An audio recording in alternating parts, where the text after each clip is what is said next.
안녕하세요. 방장 김주환입니다. 곧 있으면 공인중개사 시험인데요. 오늘이 10월 17일인데 정말 며칠 안 남았죠?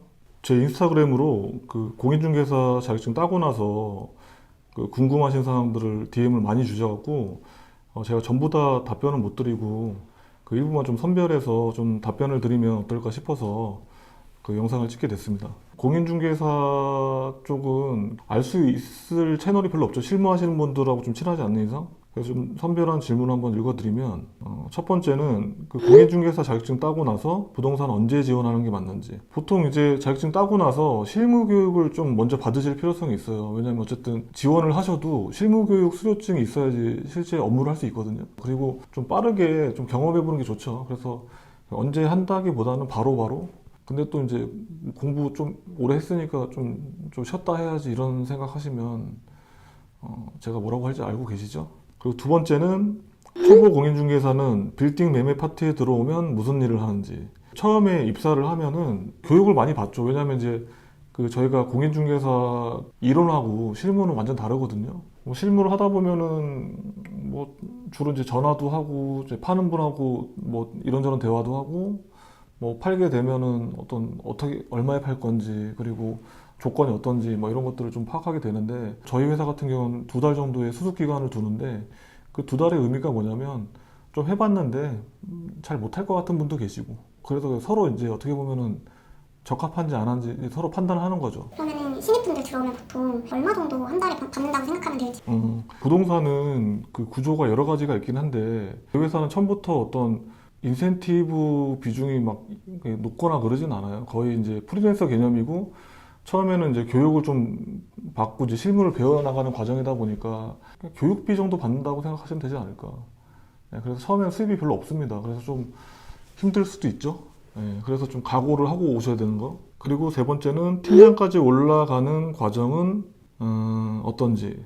어렵죠. 왜냐하면 이제 그 한 명의 중개사로 좀 완벽하게 좀 성장을 하는 거를 이제 저희는 팀장이라고 하는데 보통 처음 들어와서 팀장까지 되는 기간이 빠르면 1년 반, 또 오래 걸리면 좀 3년 정도 걸리기도 하고. 근데 본인 역량에 따라서 좀 바뀌는 일이라서. 그럼 대표님이 보신 케이스 중에서는 1년 반이 제일 빨랐던. 저희 회사에 지금 딱 1년 됐는데 팀장 요건의 계약은 다 채웠고 이제 잔금만 남아있는 상황. 근데 잔금 다 하고 나면 한 1년 반 정도 되지 않을까? 선택과 집중을 좀 잘한 것 같아요. 건물을 판다고 했지만 너무 비싸게 내놓고 이런 허수의 매물이 많거든요. 그러니까 뭐 비싸게 좀 팔고 아니면 말고 이런 분들이 대부분이세요. 근데 그런 것들보다는 실제로 이제 고객이 살 수 있는 어떤 근접된 가격이나 어떤 컨셉 그런 것들을 좀 이렇게 잘 맞춰서 매도인들을 좀 협상을 잘해서 계약이 잘 나오게끔 했죠. 대표님은 그럼 팀장 시절 때 제일 많이 벌었던 연봉이 얼마 정도예요? 15억 그 정도 됐던 것 같아요. 그때 뭐 장이 좋기도 했지만 뭐 저를 따라올 사람이 없었기 때문에 어떻게 보면 이 일은 무궁무진해요. 그 영업이라는 게 그 어떻게 보면 한계가 없잖아요. 내가 어떻게 하느냐에 따라서 내 몸값이 올라갈 수도 있고 그래서 그런 어떤 가능성이 좀 많은 일이니까 그게 매력이죠. 4번. 공인중개사 일하면 힘든 부분은 뭐가 있을지. 그 대부분 아시겠지만 1층 부동산을 가시더라도 이게 이제 급여 없이 이제 회사랑 비율로 나누는 구조가 있고 다달이 얼마씩 받으면서 결과에 대한 또 비중을 좀 낮춰서 하는 뭐 그런 경우도 있고 하다 보니까 어떻게 보면 가장 힘든 거는 고정 수입이 없다는 거. 두 번째로는 사람을 계속 만나야 되는 일인데 싸움 말리고 흥정을 붙이라고 하잖아요. 뭔가를 사고 팔고 하는 일이기 때문에 자꾸 흥정을 만들어야 돼요. 그러다 보니까 사람하고 좀 자꾸 부딪혀야 되고 그런 부분들 좀 힘들어하는 사람도 있더라고요. 뭐 저같이 아이인 사람들은 그게 어떻게 보면 매 순간 도전일 수도 있거든요. 초창기 때 저는 그런 것들이 좀 힘들긴 했어요. 근데 지나고 나서 보니까 사실 아무것도 아닌데 익숙하지 않기 때문에 그런 것들인데 뭐 그런 것도 있고 이제 빌딩 중개 같은 경우는 저희가 이제 원룸 하듯이 이렇게 막 수십 개씩 하기는 힘들어요. 그래서 잘하는 사람들이 1년에 10개 이상 계약을 하는 거고 뭐 좀 못해도 1년에 한두 개 정도는 해야 되는데 어떻게 보면 결과를 얻는 그 과정이 좀 길기도 하고 어렵다 보니까 그런 것들에서 오는 제가 멘탈이 흔들리는 부분도 있고 그런 과정들이 좀 힘든 것 같아요. 대표님 초보 공인중개사였을 때 그때 대표님이 약간 현타 왔던 에피소드 하나만 들려줄 수 있어요? 그 뭐 일이 힘들고 이런 거는 사실 충분히 감내 가능했는데 선배들의 텃세? 옛날 같은 경우는 좀 약간 너무 군대식 문화 이런 것도 있었고 일을 잘 안 알려주고 막 갈구는 건 다 갈고요. 막 저는 그런 게 좀 힘들었었는데 지금은 사실 제가 그 직원 때 그런 게 힘들었기 때문에 저희 회사는 웬만하면 그런 걸 못하게 하거든요. 그리고 이제 서로 이제 그 노하우는 좀 이렇게 공유하는 편이고 일 자체로는 힘든 적은 없었어요. 뭐 그리고 돈 많이 버는 일을 배우는데 당연히 힘들지 않을까요? 월 300 벌던 사람이 1년에 10억 버는 어떤 일에 도전했을 때는 당연히 그 과정이 엄청나게 힘들겠죠. 세상에 그냥 그런 일은 없으니까. 다음 질문 가볼게요. 주택 쪽이랑 가장 큰 차이점은 무엇인지. 주택 쪽은 약간 정책의 영향을 너무 많이 받잖아요. 최근에 있는 주택 규제는 뭐 법인이 뭐 취득하거나 보유하면 어떤 그 징벌적인 과세, 대출 규제, 그리고 사실 심플하잖아요. 주택은 어떻게 보면 그 아파트 단지 안에서 거래하고 또 그분이 딴 데 이사 가면 사실 끝일 수도 있잖아요. 대신 좀 어떻게 보면 일이 좀 스탠다드 하다 보니까 그렇게 어렵진 않을 거예요. 근데 저희 쪽 빌딩 쪽은 저희가 이제 뭐 한 지역에 있는 건물만 하는 게 아니라 서울이나 수도권에 있는 그 상업용 부동산은 다 다루기 때문에 전체적인 지역에 대한 학습을 계속 해 나가야 되고 의외로 이제 주택에 비해서는 정책의 영향을 좀 덜 받는 편이고 금리의 영향을 받는 건 좀 동일하긴 하지만은 그리고 이제 경기가 안 좋아도 자산가들이 주로 이제 다루는 좀 상품이기 때문에 저희가 경기가 불황이더라도 백화점 명품이 잘 팔리듯이 그런 수요는 좀 꾸준하게 있다는 거. 그래서 경기가 좀 덜 탄다는 거. 건물 같은 경우는 이게 계속 투자를 하시는 분들은 계속 투자를 하시거든요. 그러니까 건물을 투자하시는 자산가들하고의 어떤 인맥의 풀이 좀 넓어진다고 해야 되나? 그리고 그냥 넓어지는 것뿐만 아니라 질도 좋아지고.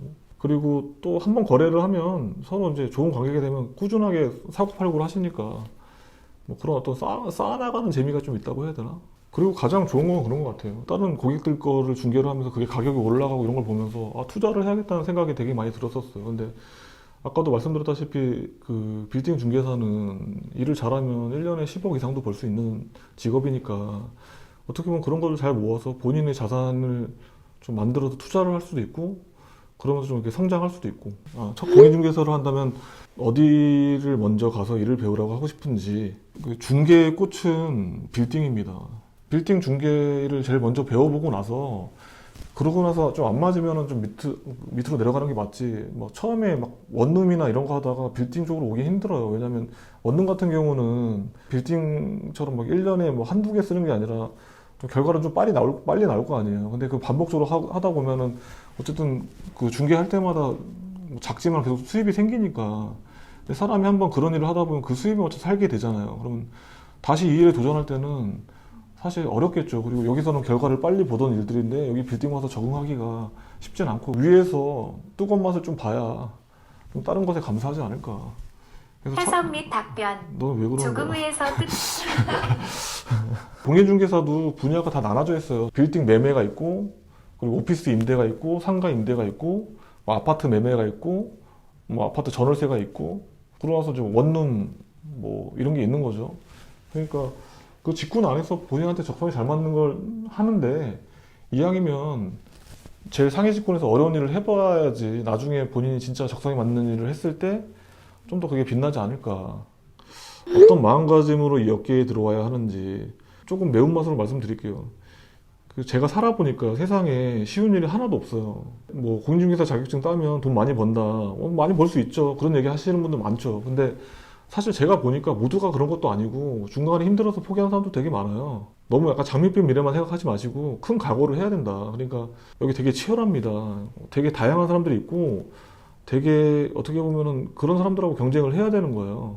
내가 이거를 여기서 끝장을 보자. 그리고 한 1, 2년, 많게는 2, 3년 한번 미쳐보자. 이런 단단한 마음가짐 없이는 도전 안 하는 게 맞아요. 인생을 걸 사람만 와라.